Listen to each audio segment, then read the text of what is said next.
जी, NDTV India पे आपका स्वागत है और हम सीधे चल सकते हैं हैदराबाद। हमारे साथ असदुद्दीन ओवैसी साहब है जो एआईएमआईएम के नेता हैं। सर, आपको बधाई हो। सबसे पहले आप 20 सीटें लड़े, 5 पे आप जीत आपने दर्ज की है।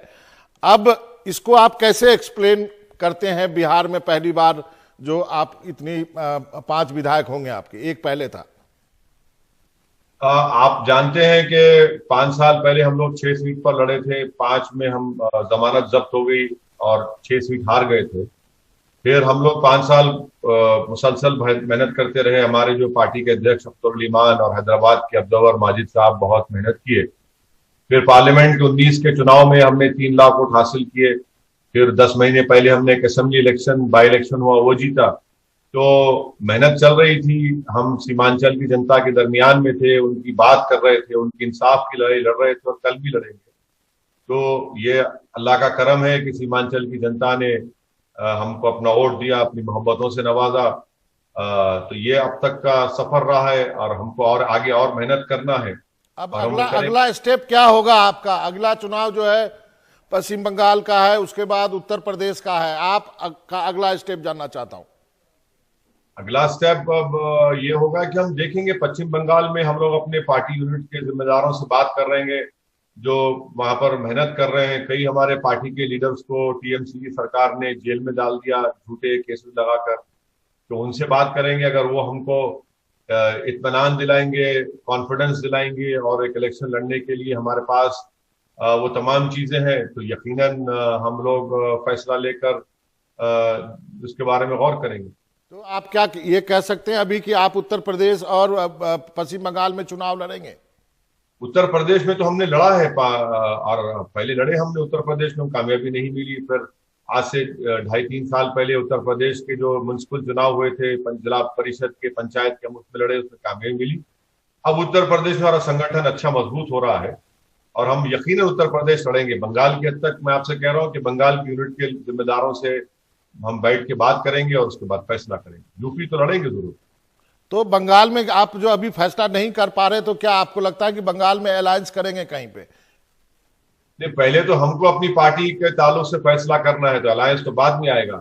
जब हम अपने पार्टी के जिम्मेदारों से बैठकर बात करेंगे और हमको लगता है कि वो लोग तैयार हैं, तो यकीनन हम इलेक्शन लड़ने के ताल्लुक से फैसला करेंगे। और जब फैसला होगा लड़ने का, तो फिर जाहिर है ये देखा जाएगा कि इससे अलायंस हो सकता है, नहीं हो सकता है, उस पर गौर करेंगे। बिहार में अलायंस क्यों नहीं हो पाया? बिहार में तो अलायंस था कुशवाहा साहब के साथ। नहीं, आरजेडी के साथ। अब ये तो आरजेडी के नेताओं से पूछना पड़ेगा।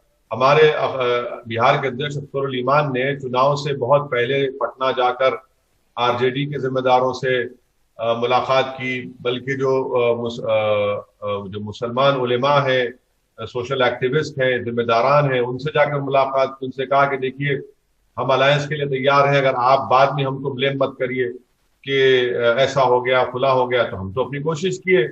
अगर वो राजी नहीं है तो हम क्या कर सकते हैं। मैंने खुद दिल्ली में आज से 7-8 महीने पहले आरजेडी के 2 जिम्मेदार लोगों से मेरी मुलाकात हुई जो राज्यसभा के एमपीज हैं। अब मैं क्या कर सकता हूं? मैं तो मुलाकात किया, उनके सामने अपनी बात को रखा।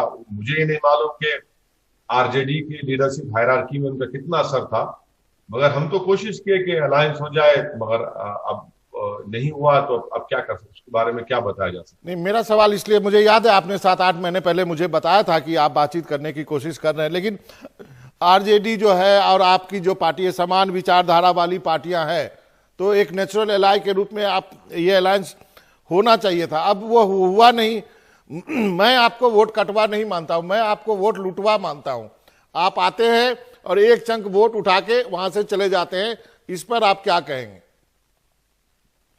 अब देखिए ना कि एक बात याद रखिए कि बिहार का जो वोटर, जो 5,24,000 वोट हमको मिले, वो किसी का होस्टेज नहीं है।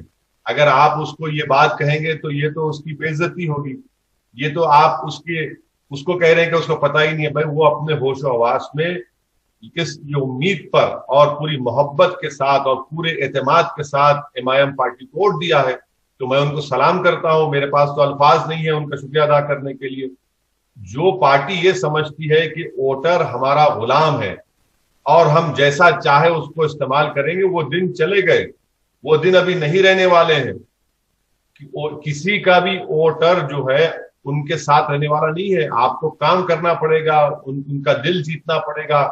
अगर कोई इस तरह सोचता है तो यही तो उनको नुकसान पहुंचाती है, यही चीज उनको इलेक्शन नहीं जिता पाती। तो आपको जो बीजेपी की बी टीम कही जा रही है, आपको तो पता ही होगा कि हमेशा से कहा जाता है आपको बीजेपी की बी टीम। नहीं, मुझे इस पर बड़ी आपत्ति है। मैं हमारे इल्जाम लगाने वालों से एक बड़ा दर्दमंदाना गुजारिश करूंगा कि मुझे प्लीज ए टीम बना दीजिए, थोड़ा तो तरक्की करिए। बी टीम कब तक बोलेंगे, ए टीम कहिए, हमको फर्क नहीं पड़ता। जितने इल्जामात लगाएंगे आप, उतना हमारे हौसले और हमारी अज़म में और हमारी जिद में इजाफा होगा। जितना झूठे इल्जामात लगाएंगे, उतना लोग अब मान रहे हैं कि ये लोग बीजेपी को नहीं हरा सकते। ओवैसी बीजेपी से मुकाबला कर रहा है आइडियोलॉजी पर, पार्लियामेंट के अंदर, पार्लियामेंट के बाहर। अब हमको अपना वोट खराब नहीं करना है, बल्कि ओवैसी की पार्टी का साथ देना है। तो ये लोग बोलते रहे। अब उर्दू में कहते हैं इसको बाबा के नविश्ते दीवार, माने राइटिंग ऑन द वॉल, जिसको अंग्रेजी में कहते हैं। अगर इनको समझ में नहीं आ रहा है तो ठीक है, हमको कोई फर्क नहीं पड़ता। ये लोग हमको जानते नहीं। हम अब 13 साल की उम्र से हमारे घर पर आरएसएस के लोग आकर नारा मारकर भागते थे कि ओवैसी खबरस्तान या पाकिस्तान। तो हम तो ये सुनते आए हैं और हमारा दिल और जिगर बड़ा सख्त हो चुका है। इन बातों से कोई हमको मुतासिर नहीं कर सकता, ना हमको किसी किस्म की तकलीफ होती है, बल्कि हमको ये समझ में आता है कि हम कोई अच्छा काम कर रहे हैं, इसीलिए इस तरह का इल्जाम हमारे पे लगा रहे हैं। क्योंकि ये लोग फ्रस्ट्रेटेड है, ये खुद नाकाम है, तो अपनी नाकामी के वजूहात को तलाश नहीं करते, किसी और पर इल्जाम लगाते हैं। तो ठीक है, कोई बात नहीं। एक सोशल मीडिया पे आपका एक कार्टून है जिसमें आपको आरएसएस की जो है वो निक्कर पहनाई हुई है और दो बीजेपी का नेता आपको दोनों तरफ से पकड़ा और बोलता है अब चलो पश्चिम बंगाल की बारी है। इसलिए मैंने ये सवाल पूछा था। ऐसा है ना बाबा कि अगर वो कार्टून बना दिया जाए नरेंद्र मोदी का, अगर वो कार्टून में राहुल गांधी को डाल दिया जाए या किसी गांधी परिवार के लोग को डाल दिया जाए, तो मोदी और गांधी परिवार के कार्टून पर कयामत गिर जाएगी। मैं कार्टून बनाने वालों को मुबारकबाद देता हूं कि आपने मेरा कार्टून बनाया, मगर आपसे मैं हाथ जोड़ के अपील करूंगा कि आप मेरे प्रॉफिट मोहम्मद सल्लल्लाहु अलैहि वसल्लम का कार्टून मत बनाइए। आप ओवैसी का कार्टून बना रहे हैं, आप ये समझ रहे हैं कि आप मुझे कोई खरीद सकता है। तो मैं कांग्रेस पार्टी को बोलूंगा कि बताओ 1998 से 2012 तक तुमने क्या किया हमारे लिए। दुनिया में ऐसा कोई ताकत नहीं है जो असदुद्दीन ओवैसी को खरीद सके। मैं अपना जमीर बेचने के लिए कभी तैयार था न रहूंगा। मैं हमेशा अपनी पार्टी के लिए लड़ता रहा और लड़ता रहूंगा। अब इनका ये फ्रस्ट्रेशन है कि बंगाल चलिए। अरे भैया, आप बताइए, कांग्रेस पार्टी मध्य प्रदेश में आपके पूरे एमएलए भाग गए, कल 18 जीत गए बीजेपी में जाकर, मैंने कहा उनको। गुजरात में पूरे हार गए, मैंने कहा। शिवसेना को, बीजेपी को आपने कहा कि हराइए, महाराष्ट्र में ओवैसी को हराइए, बीजेपी को हराना है, शिवसेना को हराना है। आप शिवसेना के गोद में बैठकर हनीमून मना रहे हैं। कितना झूठ बोलेंगे? क्या देश की जनता नहीं देख रही है? देश की जनता जान चुकी है कि ये लोग जो कुछ कर रहे हैं ये अपने मफाद के लिए कर रहे हैं। सेकुलरिज्म को तो सबसे ज्यादा बदनाम तो यही लोग कर रहे हैं। सेकुलरिज्म को इस्तेमाल किए अपने पॉलिटिकल मफादात के लिए। तो आज जब इनको हार मिल रही है तो गांधी परिवार को क्रेडिट नहीं देना चाहते, ओवैसी को क्रेडिट देना चाहते। तो दीजिए हमको क्रेडिट, हम जाएंगे बंगाल को, बराबर जाएंगे। एक अंतिम का सवाल है, लोग ये भी कहते हैं कि यदि 5 सीटें जो आपकी है, यदि आरजेडी की आ जाई होती तो सरकार होती, या फिर ये भी मैं इसका उल्टा पूछता हूं कि यदि जरूरत होती उसको 5 सीट की तो आप देते ना समर्थन आरजेडी को?